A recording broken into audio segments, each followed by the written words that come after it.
Alright, it's time for another toy haul video. It's been a while and I've acquired a lot of stuff in that time, so let's jump right into it. I'm going to start with turtle stuff because I've gotten a lot of turtle stuff, but I'm going to cover other stuff too. There's Masters of the Universe stuff, there's also just unrelated stuff, some video game stuff, some big items. So let's jump right into turtles. The first turtles thing I want to show off is I don't even know if to call it the Peter Laird exclusive Fugitoid or Kevin Eastman Fugitoid, because originally it was commissioned by Peter Laird back in, I believe, 2006, but it's been made available by Kevin Eastman recently, which are obviously the two creators of Teenage Mutant Ninja Turtles. But I saw this and it's really cool because it's the most comics accurate Fugitoid figure we've ever had. I mean, it's completely static. It doesn't move. There's no articulation. And it's a little light and cheap feeling a bit, the material.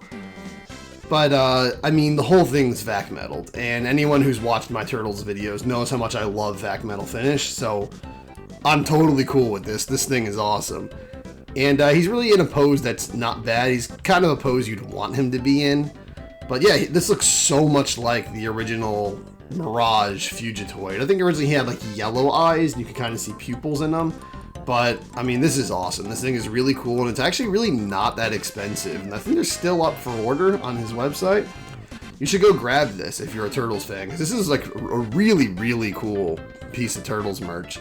I believe I said in my Turtle Talk video discussing the wave that had Fugitoid in it that the Fugitoid figure from the 88 toy line, the Playmates one, was the coolest piece of Fugitoid merch ever made. But I don't know, actually, because I have a lot of nostalgia for that one, but I really like this one. And this is Playmates also, actually. This Playmates made this figure, so this is really cool. I think it's a must-have for anyone who's a big Turtles fan. I'm really glad I got this. It looks great on my desk. Real quick before we dive into the NECA stuff, we've got a lot of NECA. Here's just, I actually forgot to show this in the last toy haul. I got it prior to that. This is a Slapshot Leo from the vintage line. I had it as a kid, but you know, I had to reacquire it, and I got him for a really good price at a toy store that I live near, so that's awesome. But let's dive into the NECA stuff. I know it's crazy, but I actually did not own the movie Turtles. I had Razar and Toka and Shredder and the Foot Soldier and Splinter and Super Shredder, but I didn't have the four Turtles themselves. So I recently picked them up. I started with Donnie, then I got Leo, and I got them separate, but then I got Mike and Raph in the 2-pack. And I mean, these figures are just amazing. I love the 1990 Turtles film. I consider it one of my top favorite movies of all time. Just so much nostalgia. It's really like the best thing Ninja Turtles that's ever been made, I think. Like, I love the 87 cartoon, but if I had to pick one piece of media that was the best piece of Turtles media, I would say the 1990 movie would be, in my opinion, the best representation of the Turtles. It's just like, it's the perfect blend of, you know, the comedy, silly Turtles from the 87 cartoon and the original comics. Something I'm really bummed out about, though, is Raph's foot joint here is jammed. Like, it doesn't bend. He's always kind of like sticking his foot downward. He came out of the package that way. I heated him up. I tried all the tricks. It will not bend. I feel like if I bend it any more than I try to, it's going to snap. Like, it actually comes off of the joint. So, that's really a bummer. So I have to put him in really awkward poses because this foot always has to be kind of like in a tippy toe kind of fashion. I really don't like that. That's a big problem. I've been saying for a while I want to make a video about NECA toys, because I mean, the more I collect from NECA toys, the more complaints I have. Like, they make great stuff, they make awesome sculpts, and they do, you know, figures that people only dreamed of ever existing. But there's just some issues that a lot of them have, and it's just, I have so many of these like figures that come with messed up body parts and messed up joints and stuff. So it's really a bummer that my Raph is messed up like that, because these figures are not cheap. When you get them on the aftermarket, like, NECA toys are expensive. So when you get them busted, that's really a problem. I mean, my Bebop came like that too, from the Toon line. He's not bow-legged. What's the opposite of bow-legged? Where it's going inward. He looks like the Atari logo or something. His legs are just permanently like that. It almost seems like they put the wrong calves on the wrong thighs. It's a problem, and I've never been able to bend it back. He just has really awkward legs, and it's hard to make him stand and stuff because of that. But these are awesome. I really love these. These look just like the Jim Henson suits, so these are beautiful figures. And speaking of the Toon stuff, I picked up some more Toon stuff recently. I got the first pack of the Punk Frogs, which is Rasputin and Genghis. And these are cool. They were not my first picks for NECA Toon characters. I was kind of hoping early on they wouldn't just do all the Punk Frogs right away, because I knew it was just going to be reuse of parts, and they were essentially all going to be the exact same figure just 4 times. There's a lot of characters they do in that line that, I mean, they're cool, but I kind of wish they did more unique ones. Like, you know, they have this license to do these characters, and there were so many characters in the original cartoon that didn't get action figures, or they got action figures that looked very similar to the cartoon appearance. Like later in the show, when you get like Mondo Gecko and Muckman and Joe Eyeball and Ground Chuck and Dirtbag and stuff, it's like the cartoon ones kind of just look like slightly simplified versions of what the toy was. The toy is just like a deluxe version of what they look like in the show, whereas something like Leatherhead, he looks like totally different in the show than he does in the toy line. So I would like more characters like that, like Ray Fillet, who looks totally different, or I'd like to get Wingnut and Screwloose just to get a Screwloose figure that's actually like a big articulated Screwloose figure. Because in the show he wasn't that short like he was in the original toy line, and you know, he wasn't painted, he wasn't articulated, so I would like to have a proper Screwloose. And I mean, Mona Lisa, I would so love to get a cartoon accurate Mona Lisa figure, or even just some of the unique characters who didn't get figures, like Rex 1, a deluxe Rex 1 would be so cool. Like Zack the Fifth Turtle or something. Like, there's so many characters they could do that I kind of wish they'd do them more than just like easy characters like this and silly stuff. They did like Ace Duck, and it's like he arguably doesn't even appear in the original cartoon. He's like a cameo, so it's just really weird they did him just because they figured out they can make him out of pieces of Vernon and stuff. So I really wish they'd do some more interesting character choices, but I am enjoying the line regardless, and these are about as good as you could ask for Punk Frog figures that aren't based on the original toy line. I like the original toy line idea better, where they're all different frogs, but this is what they look like in the cartoon, so I'm glad they look as good as they do. And speaking of Leatherhead, I finally got the Leatherhead and Slash 2-pack. I ordered that back in August last year, and like every month from December they were saying it's coming this month. Then the month would go by, I get an email again saying it's coming this month, and it just kept happening and happening and happening. And it wasn't until I think the very end of May, like right before June, this finally showed up in the mail. And I understand, you know, it's coming from China. I know in the winter there's Chinese New Year, and it's really not until April that stuff really started shipping out again. So it probably shipped out in April and then got to New Jersey in May, and then they shipped it to me. So I understand, but it was just kind of a bummer waiting that long for these figures. But it was worth it because I absolutely love this Leatherhead figure. It's so cool. It's one of my favorites in the entire NECA Toon line. It might even be my favorite figure, actually. It's one of them. I really, really like this Leatherhead figure. And it also comes with Slash, which I was never a huge fan of Slash's cartoon design, but I like getting it just because, again, he looked very different in the cartoon than he did in the toy line. And that's what I like to get from this line. I like to get the characters who looked unique in the cartoon from the action figure, because I think that's a more worthwhile thing, because we already have great action figures of the vintage characters. What I really want is, you know, their designs that are accurate and unique to the cartoon. So I'm really glad I got that. I also got Krang in the android body, which is a tremendous, humongous figure. It's awesome. I like it a lot. It's really cool. My big problem, though, is, I don't know if you can see on the camera, but on his neck back there, he's got this massive, massive red paint scratch on him. Like, just giant red gash going across the back of his neck. And there's just a lot of scuffs and stuff all over him. Like, all over the body, there's just paint scratches and scuffs, and the paint job is really bad on this guy. But yeah, it's an awesome figure though. I'm glad to finally have Krang because, you know, he's essential. And I actually was missing a lot of the essential characters. Speaking of which, I just recently acquired Leonardo and Shredder from the 2-pack, the Versus pack. I want to do the Versus packs because I like the murky green color for the turtles. That was actually how they looked in the cartoon, as opposed to the style guide, like really, really bright green. Actually, surprisingly, I wasn't that interested in getting the turtles at first. Like, I was putting them off. But I actually really like this figure. I actually really like the way they did the shell. It's just appealing. Like, I don't know, it's a very good figure. It's actually more fun than I thought it would be. I thought it would be a rather boring figure, and I actually liked it quite a bit once I got it, actually. So, they're cool. Shredder's cool. The cape is kind of messed up, where it always, like, curves upward. But if you mess around with it enough, you can get it to go down. So, finally got those guys to add to the collection, which is nice. Now, getting away from NECA, I got the Super 7 Mutagen Man, which is an awesome figure. It is humongous. It's a tad bit too similar to the vintage one. I do wish they did a little more unique with it, because it's really just a blown up version of the vintage one with slightly more articulation.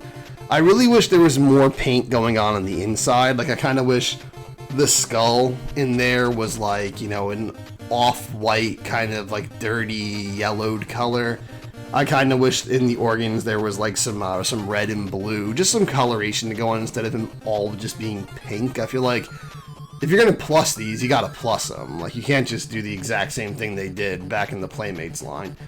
And I do wish there was some sort of way to get ooze in here, because he's not airtight sealed. You fill him up with water, it's just gonna leak out.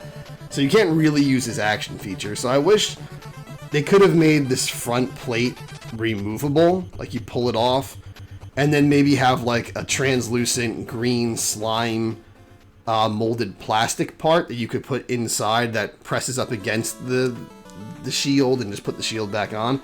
Or they could have made an alternate shield that has sort of like a translucent green paint job on it that creates the illusion that it's filled up with ooze. I would have liked to be able to do something like that, like add some ooze to him. But aside from that, he's really cool. I like the paint job where you look at his skin, it looks like there's a kind of burns. There's like burnt flesh in certain spots. And I love the neon pink. They redid all the pink on him to be like this bright, like hot pink color.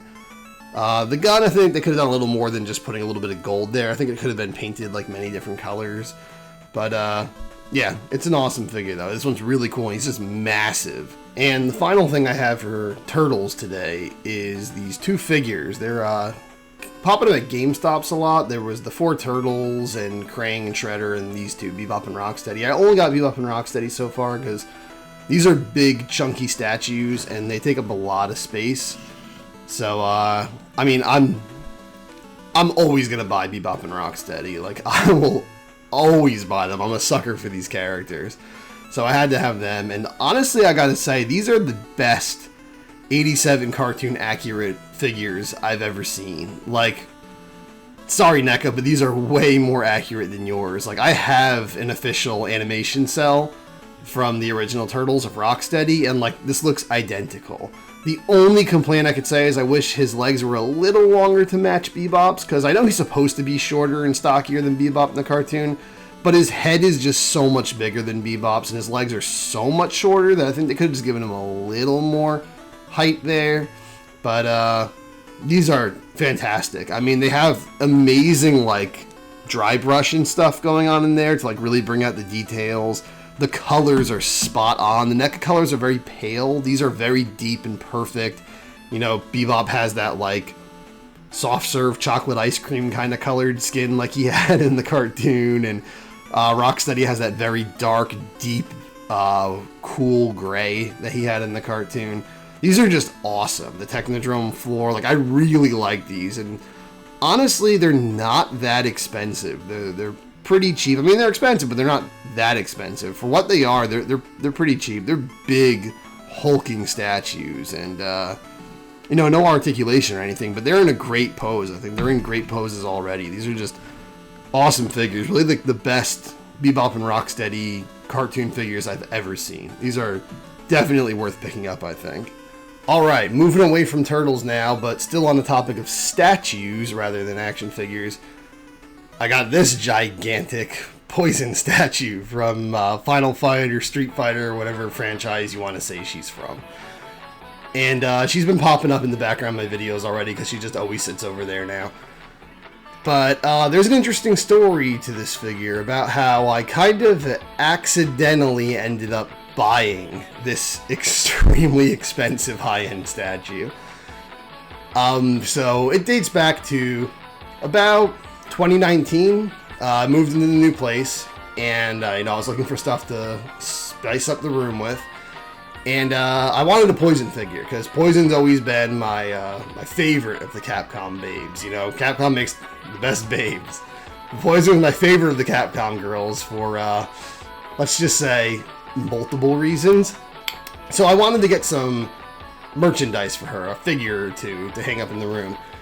And I immediately saw this one. I'm like, this is the one I want. I love this statue. But then I saw the price, and I was like, oh, hell no. I would never pay that kind of price for a video game statue. And I looked at the Kotobukiya one, and that one's nice, but the likeness isn't really there. It doesn't really look like Poison. And I saw that one and the Starfire one. I actually like the Starfire one more, so that's the one I ended up getting. And I've shown that off in videos before. But it was always in the back of my head, like, I do want this statue, though. So, fast forward to a few months ago, I finally got Street Fighter V, and I just picked Poison. I don't pick anybody else. She's my main. And that kind of, like, reignited my interest in getting Poison merchandise. So I was like, let me check on that statue. Maybe it's gone down in price. And generally, no, it hasn't. It's still insanely, obscenely expensive. Like, whatever price you're thinking of for how expensive this figure is, it's probably more than that. So, I did find someone who was selling it for way cheaper, almost half what it's supposed to go for. And I was thinking, it's still a bit high. Maybe I could get it lower. I've never used the make a deal option on eBay before until this. So I didn't know how it worked. Nothing really tells you up front how it works. So I clicked make a deal, and they're making an offer, I believe it is. And I made it significantly lower than it already was. And that was it. I submitted it, didn't hear anything.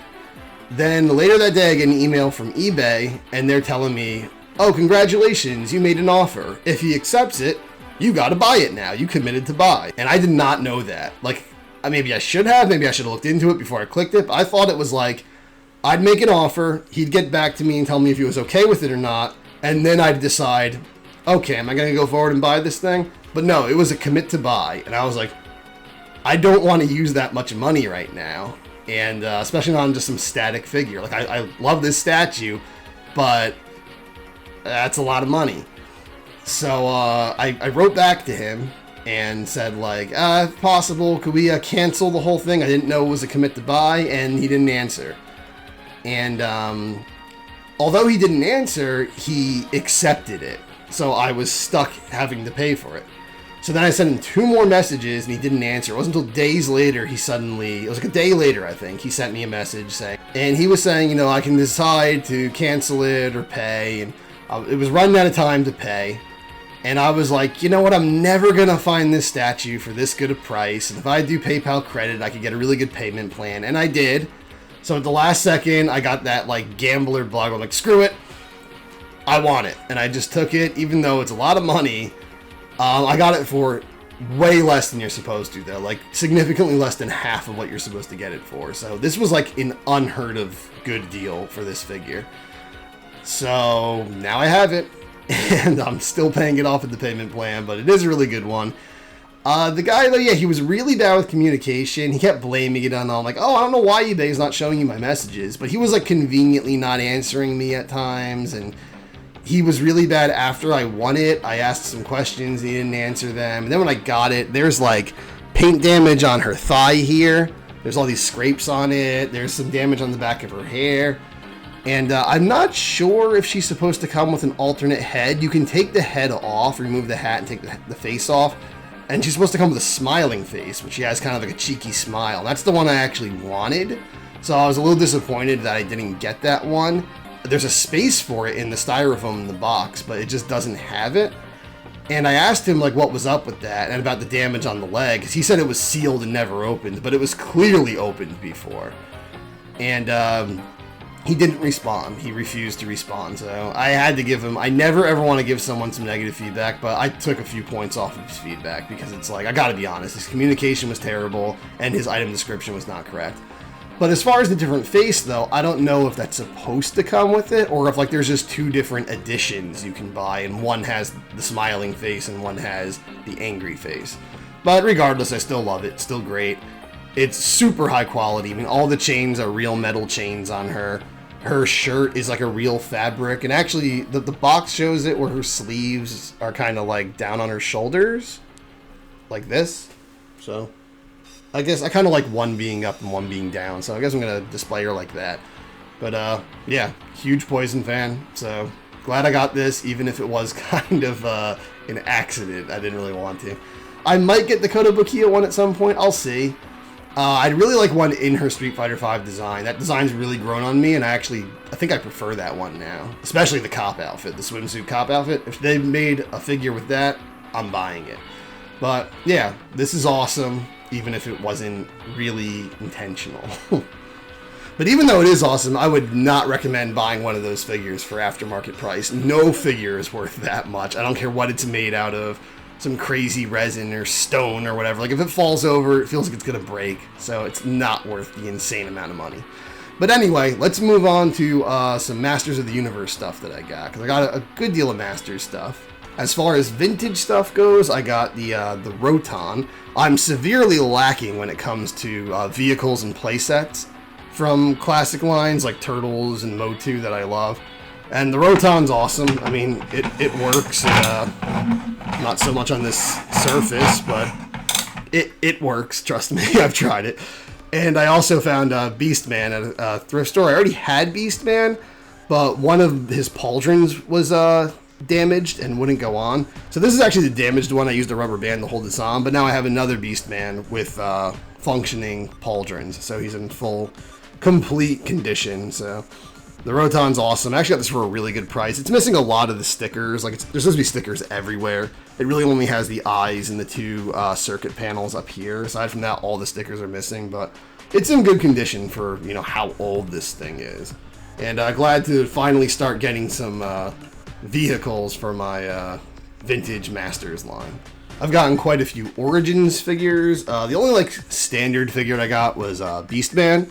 As I've said, I'm leaving these in the packages because, you know, I already have so many MotU figures out loose that I figured I'd keep this one sealed because they're so similar to the vintage ones. So got me Beastman. I also found Panther. I actually found him a lot at Target.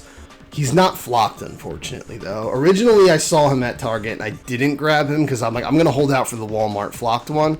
But I never saw it. And then I learned that the flocked one is like double the price. It's like $40-something. And I'm sorry, but, you know, a little bit of peach fuzz on your action figure is not worth that much.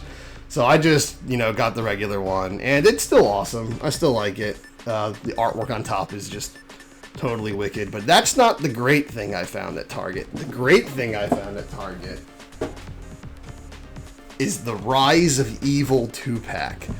This has Keldor and Cronus, which are supposed to be Skeletor and Trapjaw before they become Skeletor and Trapjaw. Now, I've never liked this story. I believe it was from the mini comics originally. I know Keldor was mentioned. I have like the Search for Keldor mini comic that came with Sorceress.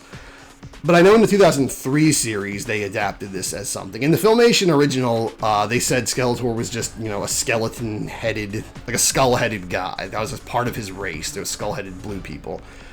I kind of like that better. I don't really need this, like, backstory where, you know, he looks like Dracula or something. Like, it just kind of seems silly. And then he's, like, Randor's brother, so it's He-Man's uncle he's fighting. And just that, like, Star Wars trope just done to death. And, But this has been so hard to find. People have been going crazy trying to find this, and most people don't have any luck, so I was so happy I saw this in my Target, because I have no luck with turtles in Target usually.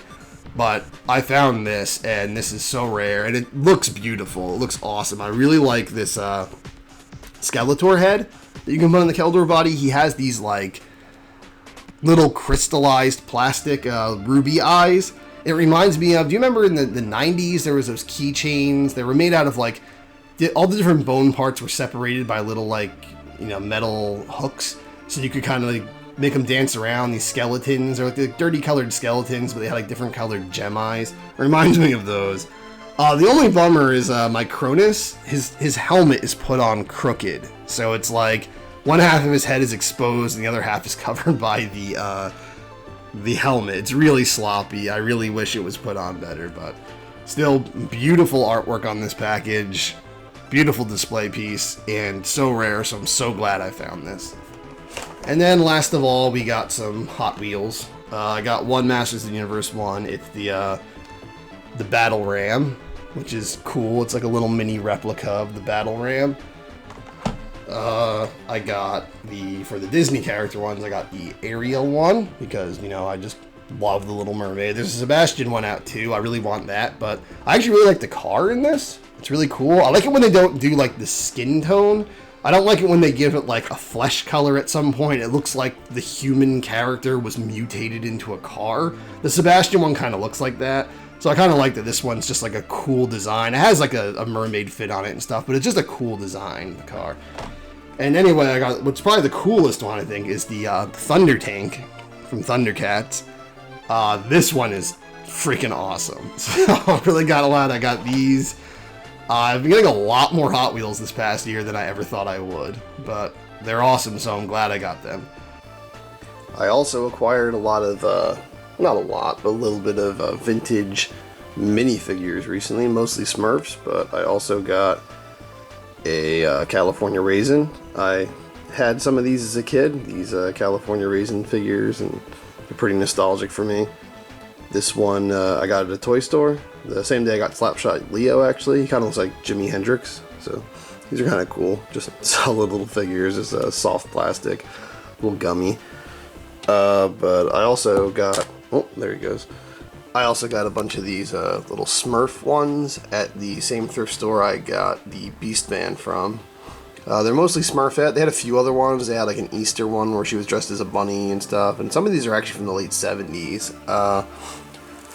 But yeah, they're pretty cool.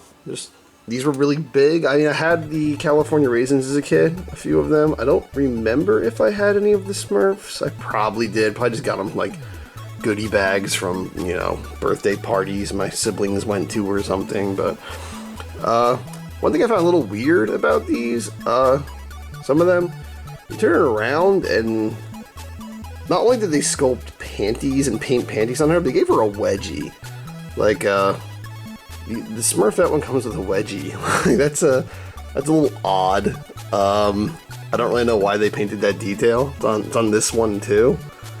I don't know why they felt the need to give Smurfette a big booty for these figures, but they did.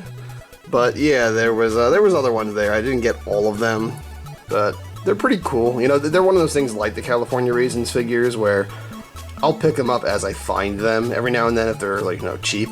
But it's not something I'm, like, seriously collecting. It's just like a little fun thing to pick up every now and then. And speaking of that, I also got another Smurfs thing. I got this totally radical Smurfs radio. It's actually like a little radio. You could tune it there and stuff. There's the volume on the side. You just like clip it onto your belt, so you could, you know, ride your bike or walk around with your friends, listening to some Cyndi Lauper or some awesome stuff like that. You got a little headphone jack there. It's pretty cool. It's kind of like merchandise you're not going to see anyone make these days. Just kind of cool to see a little piece of history like this. So I thought this was a cool find. And actually, last of all, I forgot vintage. I also got some Kenner Real Ghostbusters recently. I never had much of the line as a kid. I had like a few figures, but I have a lot of nostalgia for it regardless, and I just really wanted some of the Kenner stuff. So Let's go over and take a look at those. Here we are. I bought all 4 of the main Ghostbusters, Venkman, Egon up there, Winston, and Ray, all with their ghosts, and I got the Ecto-1, and it's all complete. The only problem is 2 of the proton packs are damaged. One is missing the beam, the stream, and the other one is missing the stream also. So they're pretty damaged, but I am glad to have these. These are awesome, and I don't need that many beams coming out at once. So still want the Firehouse, Slimer, Stay Puft, maybe the Highway Creeper, whatever that was called, the Mantis car, because I had that as a kid and I loved it. But yeah, glad to start getting some Kenner Ghostbusters. This is an awesome line. And that's all for the toy haul tonight. So I hope you enjoyed watching this, and have a good one. Do all the liking and subscribing and the sharing and the bell stuff.